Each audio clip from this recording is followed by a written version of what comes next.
दिल्ली में फुटपाथ के ऊपर जगह जगह शिवलिंग बने हुए बहुत ढेर सारे। दिल्ली में फुटपाथ पे शिवलिंग बने हुए हैं। अब आप इंडिया गेट के ऊपर भी एक शिवलिंग बना हुआ है अमर जवान ज्योति के सामने, और राष्ट्रपति भवन के पार्लियामेंट और राष्ट्रपति भवन के सामने भी एक शिवलिंग बना हुआ है। क्या बेहुदा और बेवकूफी की बात और सुनो, एक मिनट, हाशमी शिवलिंग बना दो। हेलो हाशमी, अरे भाई, हेलो मेरे हाशमी, सुनो, दिल्ली की मैं तुमको अभी डिबेट से इसलिए निकाल रहा हूं क्योंकि अगर कोई और होता तो तुम जैसे मजाक उड़ा रहे हो शिवलिंग का, तुम्हें तुरंत पलट के जवाब देता और तुम नुपुर शर्मा की तरह कहते रह जाते सर तन से जुदा और फलाने से जुदा। ऐसा जवाब दे सकता हूं कि तुमको बर्दाश्त नहीं होगा, लेकिन मैं तुम्हें डिबेट से निकाल रहा हूं क्योंकि तुम शिवलिंग का मजाक उड़ा रहे हो। तुम शिवलिंग का मजाक उड़ा रहे हो, इसलिए तुम्हें डिबेट से निकाल रहा हूं। तुम निहायती बेहुदा और बेशरम आदमी हो। इसको बाहर करो इस आदमी को। Get out. और अगली बार शिवलिंग का मजाक उड़ाने के पहले सुन लो, तुम्हें बता रहा हूं, तुम्हारे धर्म पे भी जब लोग आ जाएंगे तो बहुत गलत महसूस होता है ना, वैसे ही दूसरे के धर्म पे मत बोलो। पहले बता रहा हूं हाशमी, इसी तरीके का मजाक उड़ाना छोड़ दो तुम लोग। अगर इंटेलेक्चुअल की तरह बैठ के बात कर सकते हो तो डिबेट में आओ, वरना मत आया करो डिबेट में। अगर ज्ञान नहीं है, अगर जानकारी नहीं है और दूसरे के धर्म का मजाक उड़ाना है, इस आदमी को बाहर फेंको। तुम्हारी आवाज नहीं आ रही, कम कर दिया तुम्हें मैंने, धक्के देके निकाल दिया। यह तुम्हारे लिए शिवलिंग का अपमान करने का नतीजा है। इसको बाहर फेंको, दूसरे को लाओ, अजाकिया साहब को लाओ। और मैं जो हिंदू भाई देख रहे हैं इस कार्यक्रम को, उनसे माफी मांगता हूं कि मैंने ऐसे जाहिल आदमी को बुलाया जो शिवलिंग का अपमान कर रहा है। ये मैं अपनी माफी मांगता हूं। अजाकिया साहब, आप अपनी बात कहिए। अब जो ये गोल हिस्सा दिख रहा है, इसकी यही अगर फव्वारा है तो फिर इसके नीचे शिवलिंग नुमा आकृति का क्या मतलब है? और क्या आपने ऐसा कहीं देखा है कि गोल फव्वारा लगा दिया गया हो और उसके आसपास जो है वो शिवलिंग नुमा आकृति बनाई गई हो? Thank you very much. देखें, हाशमी साहब को देख के आदमी को पता चल जाता है कि मदरसा एजुकेशन करने के बाद आप ऑक्सफोर्ड में भी पढ़ लेना तो आप जाहिल ही रहेंगे।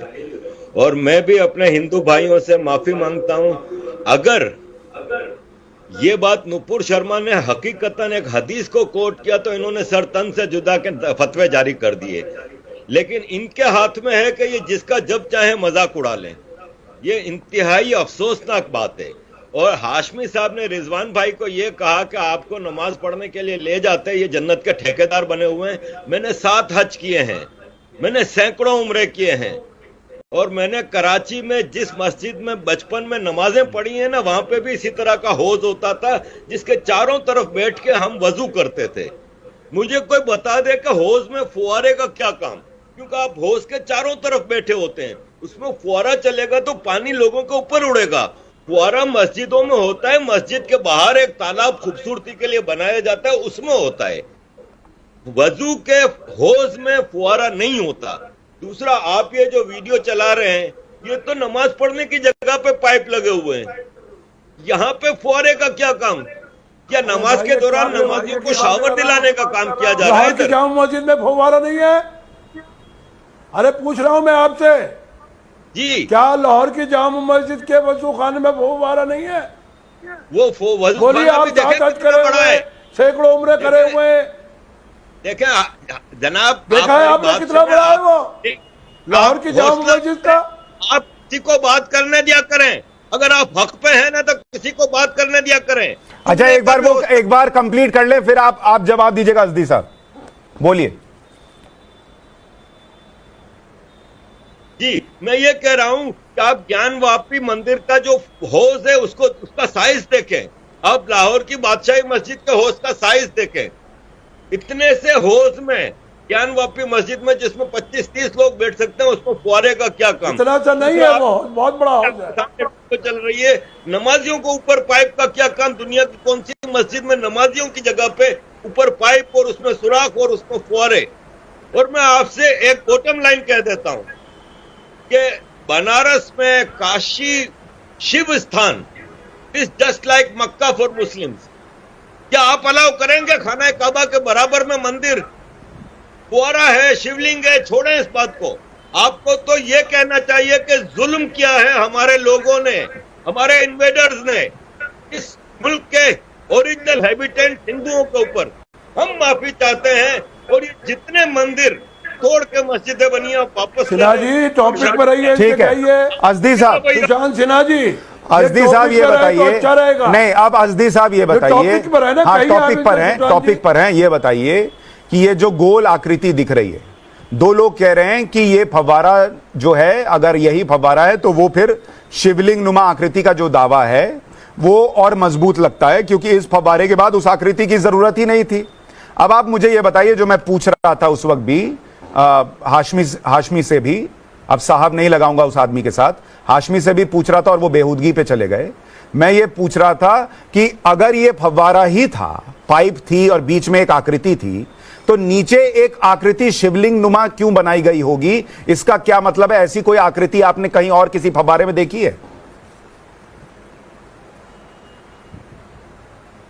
सुशांत सिन्हा जी, बड़े अदब के साथ आपसे अर्ज कर दूं, आप मेरे साथ जामा मस्जिद तशरीफ ले आइए। जामा मस्जिद में जब आएंगे मैं फव्वारे की पूरी प्रक्रिया आपको दिखाऊंगा, कहाँ से पानी आता है, कैसे जाता है, यह आकृति कैसी होती है। फव्वारा 3 हिस्सों में होता है, नीचे का खंड ऐसे ही आकार का होता है। आप मेरे साथ आने की कृपा करेंगे तो मैं मस्जिदों में ले जाकर, दिल्ली की शाही मस्जिदों में आप सर मेरे पास जामा मस्जिद की तस्वीर है, मैंने दिखाई है। जामा मस्जिद में बाहर जो है, जो वजू खाना बना हुआ है, उसमें बड़ा सा पॉन्ड है और बीच में एक कमल नुमा फव्वारा है सर, उसमें नीचे कोई शिवलिंग नुमा आकृति नहीं है। बिल्कुल नहीं, देखिए शिवलिंग तरह नहीं है।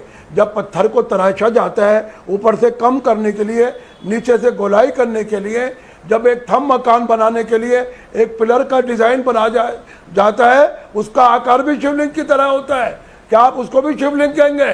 जो घरों के बीच के थम होते हैं, स्तंभ होते हैं, जिसकी गोलाई होती है, जिसका आकार होता है, अगर आप सुशांत सिन्हा जी देखेंगे तो वो आकार भी ऐसा ही होगा जिस तरह का। इस बात को समझिए अजदी साहब, ये जिस जगह की हम चर्चा कर रहे हैं, उसकी एक प्लेट मिल गई। अजदी साहब, जिस जगह की हम चर्चा कर रहे हैं, मैं उस जगह का रेलेवेंस आपको समझना हो। किसी के घर की बात नहीं कर रहे ना सर, यहाँ एक मंदिर था, डॉक्यूमेंट्री प्रूफ है, घर के नहीं कर रहा, डॉक्यूमेंट्री प्रूफ है कि वहां मंदिर था और सामने नंदी हैं, उधर इतनी चीजें कोरिलेट होती हैं, तब कहा जा रहा है कि वहां जो आकृति दिख रही है वो शिवलिंग नुमा है और ये फव्वारा तो बाहर का लगा हुआ है, फिर वो आकृति शिवलिंग, वो फव्वारा कैसे हो सकती है? मैं बता रहा हूं नंदी जी, नहीं मैं बता दूं आपको, पहले चलिए इसी पे आ जाइए, नंदी जी पे और शिवलिंग जी पे।